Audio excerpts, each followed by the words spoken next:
జై శ్రీమన్నారాయణ. ఈరోజు మనం ధర్మపదం గ్రంథములోని చాప్టర్ 5 విభాగము 121 నారద శ్రీహరి సంవాదము నారాయణుని గొప్పతనం చెప్పినటువంటి పండితుడు భీష్మాచార్యుల వారు విన్న ధర్మరాజు అని చెప్పాడు వైశంపాయనుల వారు జనమేజయ మహారాజుకు. ధర్మరాజా వినుము, శ్రీమన్నారాయణుడు నారదునికి చెబుతున్నాడు నారాయణ తత్వం గురించి. ఓ నారద దేవఋషి, నీవు పరమ పవిత్రుడివి.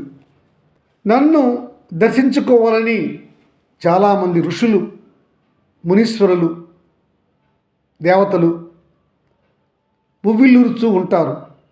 అయితే నన్ను ఏకాగ్ర చిత్తంతో భక్తితో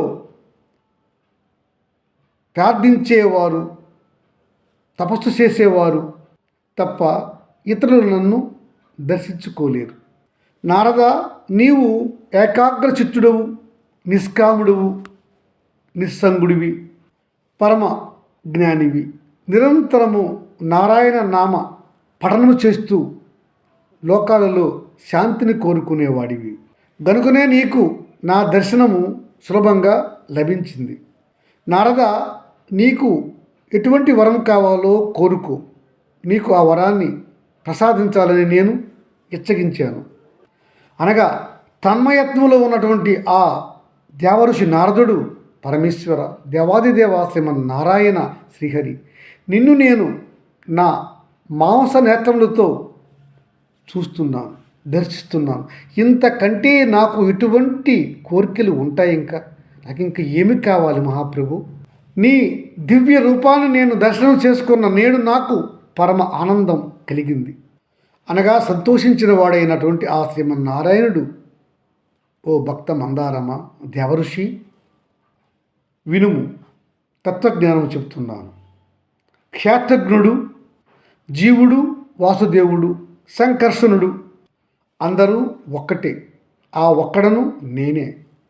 వాసుదేవుడే మనస్సు, అదియే ప్రద్యుమ్నం. సంకర్షణుడే అహంకారము, అదే అనిరుద్ధం. నారద మునీంద్ర, 24 తత్వాలకు అధిదేవత అయినటువంటి 25వ తత్వాన్ని నేనే. నన్ను ఋషులు, యోగులు, పంచవింశకుడు అని అనడానికి కారణం ఇదే తత్వం. నారద, నేనే పరమ పురుషుడిని. నాకంటే గొప్ప తత్వము కానీ గొప్పది కానీ ఈ సర్వ విశ్వములలో ఎక్కడా లేదు. నేనే పరంగా తెలుసుకో. నారద, ఏకాగ్ర చిత్తులైన నిష్ఠతో ఉన్నటువంటి యోగులు ఎవరిని దర్శించాలని కోరుకుంటారో, ఎవరిని దర్శించి నిత్యమైనటువంటి శాశ్వతమైనటువంటి పరబ్రహ్మమును పొందుతారో, ఆ పరబ్రహ్మగా, ఆ వాసుదేవుడిగా, ఆ నిష్కలుడిగా, ఆ సాటిలేని పరబ్రహ్మగా నన్ను తెలుసుకో. నేడు నీవు నీ ఆత్మహితం గ్రహించి చూడు. నారద, సర్వ విషములలో ఉన్నటువంటి ప్రాణికోటిలో ఉండే ధాతుశక్తి నేనే. నారద, నా ధాతుశక్తి సర్వత్రా వ్యాపించి జీవశక్తిగా మారకపోతే ఈ విశ్వములలో ఉండే జీవకోటికి ప్రాణము ఉండదు, చలనశక్తి ఉండదు. నారద, ఒక గొప్ప తత్వరహస్యాన్ని చెప్తున్నాను విను. ఈ విశ్వములలో ఉండే జీవం వేరు, శరీరం వేరు. అంటే జీవుడు వేరు, కాయము వేరు. ఎవరైనా తాను జీవుడిని అంటే ఆత్మను చూశాను అంటే అది ఒక అతిశయోక్తిగా భావించుకున్నాము. ఎందుకంటే అది మాయ. ఆ మాయ అనేది నా వల్లనే జరుగుతుంది. జీవుడు అంటే నేనే. నాకు జీవుడికి వేరేగా ఉండదు. జీవుడు వేరు, నేను వేరు కాదు. జీవుడు ఎల్లప్పుడూ నాతోనే కలిసి ఉంటాడు. దీనిని గొప్ప యోగులు మాత్రమే గుర్తించగలుగుతారు. ఎవడు నన్ను నిష్ఠ, భక్తి, ధ్యానము, నమ్మకంతో ప్రార్థిస్తారో వారికి నేను సులభుడును. వారికి మాత్రమే నేను అనుగ్రహిస్తాను. అట్లాంటి వాడు చాలా కాలం సాధన చేసిన తరువాత వారికి నేను ఉత్తమ మోక్షాన్ని కలుగజేస్తాను. నారద వినుము, నా మహత్తు వల్లే ఆదిత్యులు, వసువులు, దేవతలు, ఏకాదశ రుద్రులు, ద్వాదశ ఆదిత్యులు, సర్వ దేవగణాలు, బ్రహ్మదేవుడు, చతుర్వేదాలు ఇవన్నీ కూడా నా మహత్తు వల్లనే అట్టి గౌరవాన్ని పొంది ఉన్నాయి. అట్టి మహత్తు వారికి నా కరుణ వల్లనే ప్రసాదితం జరిగింది. నేనే బ్రహ్మదేవుడిని సృష్టించాను. అతనికి విశ్వాల సృష్టి బాధ్యతలను అప్పగించాను. నారదా, నేను ఏకాంతంగా ఉంటాను, నివృత్తి మార్గంలో ఉంటాను.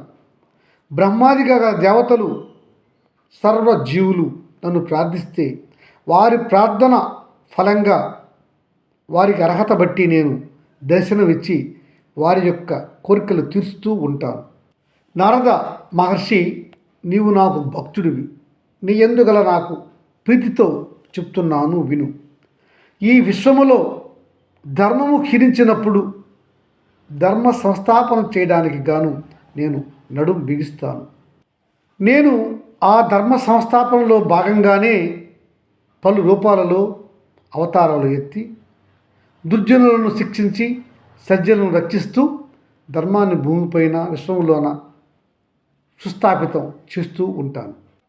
వరాహ రూపం ధరించి హిరణ్యాక్షుడిని, నరసింహ రూపం ధరించి హిరణ్యకశిపుడిని, భృగువంశంలో పరశురాముడినే జన్మించి దుష్ట రాజులను సంహరిస్తాను. సూర్యవంశములో దశరథపుత్రుడైన రామునిగా జన్మించి దుష్ట రావణాసురుడిని కూడా నేను సంహరిస్తాను. తదుపరి యదువంశములో శ్రీకృష్ణుడిగా జన్మించి నరునితో కలిసి, అంటే అర్జునుడుతో కలిసి ధర్మ సంస్థాపనలో భాగంగా ధర్మాన్ని సుస్థిరం చేస్తాను.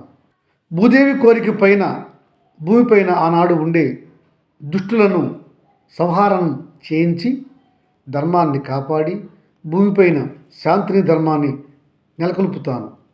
నారద, నేనే ఆది కాలంలో నరనారాయణులుగా అవతరించి ఈ జగత్తును రక్షిస్తూ ఉంటాను. అట్టి నా మూర్తి మత్వాలే నా లీలా రూపాలుగా మారి ఈ భూమిపైన పాపాత్ములు, అధర్మపరులు అయినటువంటి కంసుడు, కాలయవనుడు, మురుడు, నరకుడు లాంటి వారిని సంహరిస్తాం. బాణుడు లాంటి వారిని శిక్షిస్తాం. రానున్న కాలంలో దుర్మార్గుడైనటువంటి రాక్షస కుమారుడు మహారాజు బాణాసురుడిని నేను శిక్షించనున్నాను.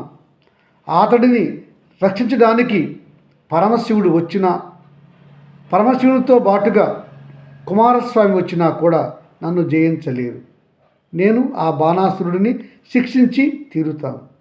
నారద, ఈ అవతారాలకు ముందే నేను మత్స్యావతారాన్ని ధరించి వేదాలను కాపాడుతాను. కూర్మావతారం ధరించి దేవతలకు ధర్మంగా ఉండే వారికి నేను మేలు చేయాలని అమృతాన్ని మదించడానికి సమర్థించి వారికి సహకారం చేసి నీటిలో మునిగిపోతున్న మందరాన్ని పైకి ఎత్తుతాను. ఇంకా ధర్మాత్ముడైనా కూడా బలికి గర్వం పెరిగిపోయటం వల్ల అతని గర్వాన్ని అంచడానికి నేను వామనమూర్తిగా కూడా అవతారం ధరిస్తాను. నారద మహర్షి, ఈ శ్వేతరూపంలో ఉన్నవారంతా మోక్షాన్ని పొందినవారు, గొప్ప సిద్ధులు. నాకు సమానులుగా నువ్వు వారిని గుర్తించుము. వారికి ఆహారము అవసరము లేదు. వారికి ఎన్నడూ శాంతియే ఉంటుంది. వీరంతా నిరాహారులు, స్వేద రహితులు. వీరికి సుగంధ పరిమళ తెల్లని దేహములు కలవచ్చూడు. వీరు సర్వవేళల్లో నా స్మరణయే చేస్తూ ఉంటారు. వీరంతా కూడా మహోన్నతమైనటువంటి మహిమలు కలిగి ఉంటారు. కనుక నారద, నువ్వు వారి యొక్క ఉత్తమ కార్యాలకు ఆటంకము చేయక ఇక్కడ నుంచి నువ్వు నిష్క్రమణ చేయుము అని నారాయణుడు చెప్పాడు. అంతటా ఆ నారాయణుని ఆదేశముల మేరకు అక్కడి నుంచి నిష్క్రమణ పొందిన నారద మహర్షి ఆకాశ మార్గాన బయలుదేరి అతడు యోగ శక్తితో తిరిగి బద్రికాశ్రమానికి వచ్చాడు. వచ్చి అక్కడ శ్రీ మహావిష్ణువు నారాయణుడిగా ఉన్నాడు కనుక ఆ నారాయణుడిని కలిసి అతని నుంచి తత్వదర్శనం పొందాడు. తత్వదర్శనము పొందటము అంటే తత్వ జ్ఞానాన్ని సంపాదించుకోవటం అని. నారాయణుడు నారద మహర్షి చెప్పినటువంటి ఆ తత్వ జ్ఞానమే వేద జ్ఞానము, అది ఏ వేదసారము, అది ఏ సాంఖ్యశాస్త్రము. ఇట్టి ఈ జ్ఞానాన్ని తత్వ దర్శనం చేసుకున్నటువంటి నారద మహర్షి ఆ నారాయణుడి అనుమతి పొంది అక్కడి నుంచి బ్రహ్మలోకానికి వెళ్ళి బ్రహ్మలోకంలో ఉన్నటువంటి ఋషులకు, మునీశ్వరులకు, ఇతర దేవతలకు కూడా ఆ నారాయణుడు చెప్పినటువంటి తత్వజ్ఞానాన్ని అందరికీ బోధించాడు బ్రహ్మదేవుని ఆనతితో. ధర్మరాజా, నారాయణుడు ఏదైతే తత్వజ్ఞానం అందించాడో నారద మహర్షికి, ఆ తత్వజ్ఞానాన్ని బ్రహ్మదేవుని అనుమతితో ఆ నారద మహర్షి సర్వ ఋషులకు, మునీశ్వరులకు, దేవతలకు అందించాడు. అదియే అలా తామర తంపరలాగా ఉత్తములకు అందరికీ చేరి విశ్వం మొత్తం ఆ తత్వజ్ఞానం చేరింది. అయితే ధర్మరాజా, ఋషులు, మునీశ్వరులు, దేవతలు సత్య దర్శనాన్ని చేసినటువంటి వారు చెప్పే ఈ తత్వములు అన్నీ కూడా శ్రీమన్నారాయణుడు నారదునికి చెప్పినటువంటి తత్వజ్ఞానానికి సరిసమానము కాదు. ఆ తత్వజ్ఞానంలో కొంత భాగములు మాత్రమే వీరు మనకి చెప్తున్నారు. సర్వము ఎవరికీ తెలియదు. ఎందుకంటే నారాయణుడు చెప్పినంతటి తత్వజ్ఞానము జీర్ణించుకొని మరలా చెప్పగల శక్తి ఎవరికీ లేదు. ధర్మరాజా, నారద మహర్షి ఇచ్చిన ఫలశ్రుతి చెప్తున్నాను విను. ఈ నారాయణ తత్వజ్ఞానం గురించి నారద మహర్షి నారాయణుడిని చూచుట, నారాయణుడికి నమస్కరించి అక్కడి నుంచి వచ్చినటువంటి నారద మహర్షి అందరికీ ఈ తత్వజ్ఞానాన్ని చెప్పుట అనే ఈ విభాగాన్ని ఎవరు పఠించినా, లిఖించినా, చదివినా వారికి ఆ శ్రీమన్నారాయణుని కృపతో దీర్ఘాయువు, సంతోషము, సకల సంపదలు, ధర్మగుణ జీవనము, ఆరోగ్యంగా ఉండే స్థితి వస్తాయి. వారు కీర్తిని పొందుతారు.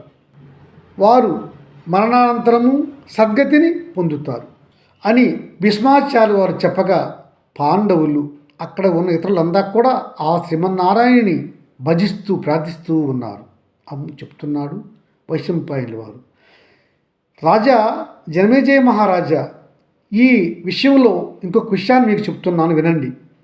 వ్యాస మహనీయుడు ప్రతి దినము తన యోగ శక్తితో యోగ మార్గములో పయనించి క్షీర సముద్ర ఉత్తర భాగాన ఉన్న శ్వేతదీపాన్ని దర్శించి అక్కడ నారాయణుని పూజించి మళ్ళా తిరిగి వస్తూ ఉంటాడు. ఇలా వ్యాసమునుల వారు ప్రతి దినము చేస్తూ ఉంటారు. తన ఆశ్రమం నుంచి బయలుదేరి కొద్ది క్షణములలోనే తన యోగశక్తితో ఆ శ్వేతదీపాన్ని చేరుకుంటాడు. శ్రీమన్నారాయణ ప్రార్థిస్తాడు. తిరిగి పూజలు చేసి మరలా అతని ఆశ్రమానికి వచ్చేస్తాడు వ్యాసుల వారు అని వ్యాసులు వారి గొప్పతనం కూడా చెప్పుకొచ్చారు ఈ జనమేజయ మహారాజుకు వైశంపాయనుల వారు. జై శ్రీమన్నారాయణ.